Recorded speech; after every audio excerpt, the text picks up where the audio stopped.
This is Nancy from Black Sheep Knitting in Needham, Massachusetts. I want to thank all the people who've come back to us. We reopened last week after being closed for 3 weeks.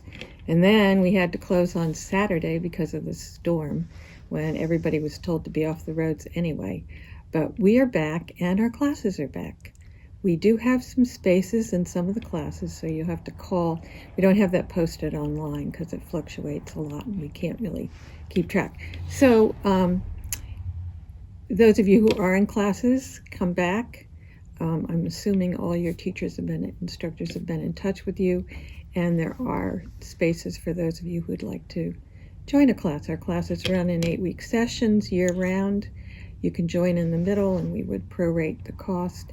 And the cost is $80 for 8 classes. And so we pay at the beginning of the session. If you come in the middle, then you would pay for whatever number is left in the session. The last time we met, I was talking about stranded knitting from the Shetland Islands. And today I'm going to demonstrate how I do stranded knitting. And I'm going to show you a little bit about steeking. So we'll start that right now.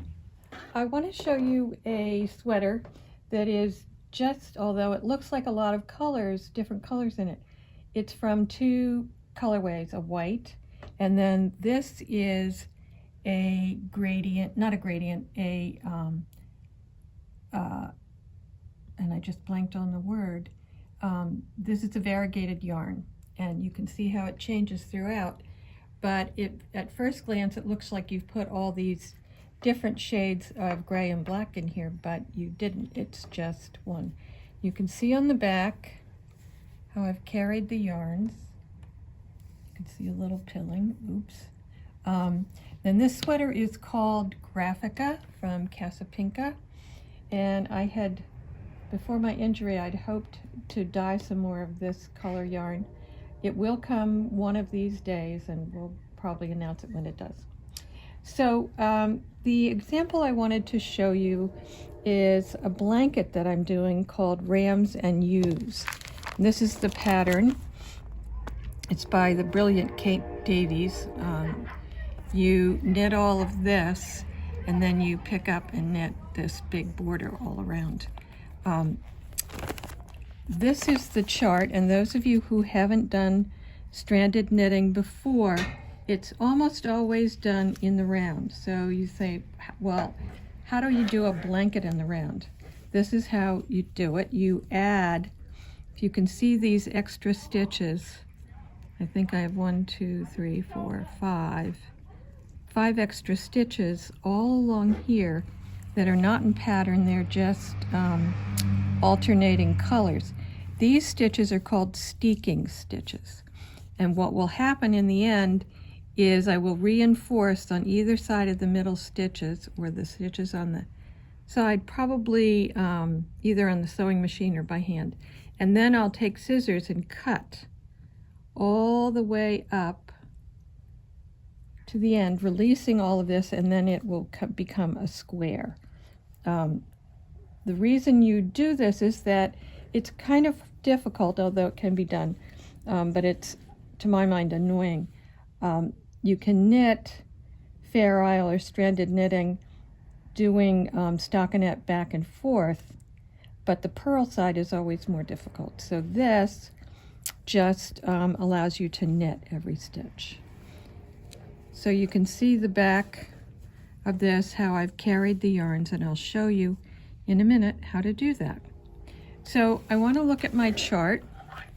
And right now I'm in the middle of doing the rams, and I want to make sure I'm in the right spot. So I've just started the round, and when you're doing this, you're always going, if you're doing Fair Isle from stranded knitting in the round, the beginning of your round is always here on a chart.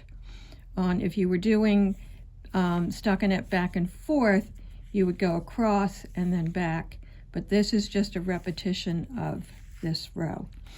So I've put in here the colors that I was doing, so I would know what to do. and this is a demonstration of how I do stranded knitting. So I tend to carry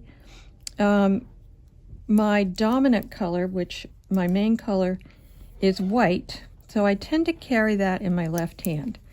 Now, I have taught myself how to do continental knitting, but if you don't know how to do it, I'm going to show you the easy way to do it. In this way, if you hold one color in one hand, and this whole blanket is only 2 colors per row, so you don't have to worry about 3 colors. So I'm right here, and I'm going to see where I am in the pattern. So these are 4 stitches, and I come over here to 2 and 2 and 2, and I am right here about to do 2 white stitches. So I'm going to just knit 2 white, and then I have 5, nope, I have 2 with the black, maybe I'm off by, nope.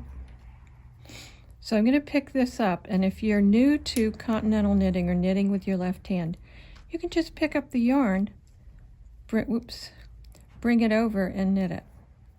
So you can just pick it up, bring it over and knit. Now I tend to, when I'm continental knitting, I tend to pick this way. Now I've knit 3 stitches with the black, and I'm supposed to do 5. Well, I want to make sure that I'm catching the white yarn so that I don't have big loops in the back, particularly on a blanket, because if this was supposed to be for my grandson. But you don't want little fingers catching those loops. And if you don't do that, these tend to be, the color work tends to be very tight because it pulls across the back. So the way I'm going to do it is I'm going to take my white yarn, bring it around the back, then I'm going to take my black yarn, which I'm about to knit, so I'm bringing it this way, and then I bring the white back, and you can see it's catching it in the back.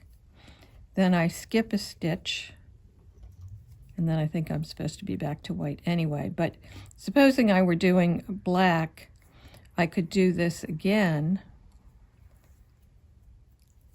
and skip a stitch.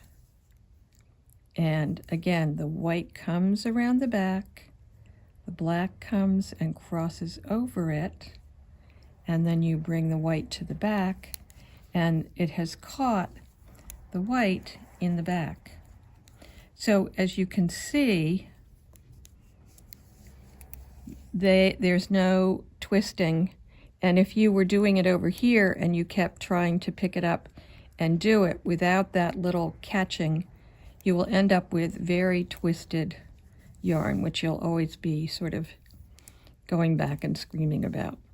So that's a very simple explanation of the color work, stranded knitting. I find it really fun to do because it's fun to see the pattern come up.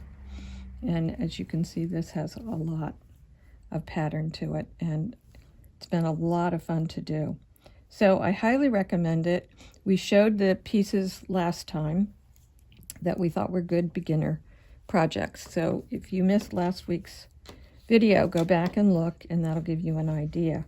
So when this is all finished, I'll cut my steek. It'll be a big, I think it's a square, and then I'll pick up stitches around the edges to make the border. And this, of course, will get wet blocked so that some places where I pulled the back color too tight, it gets lumpy.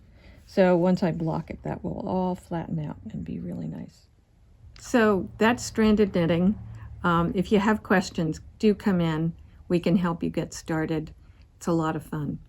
Next time, we're going to look at some new samples in the shop and some new yarn that we'd like to introduce you to. So join us next time. Be safe, and we'll see you soon. Take care.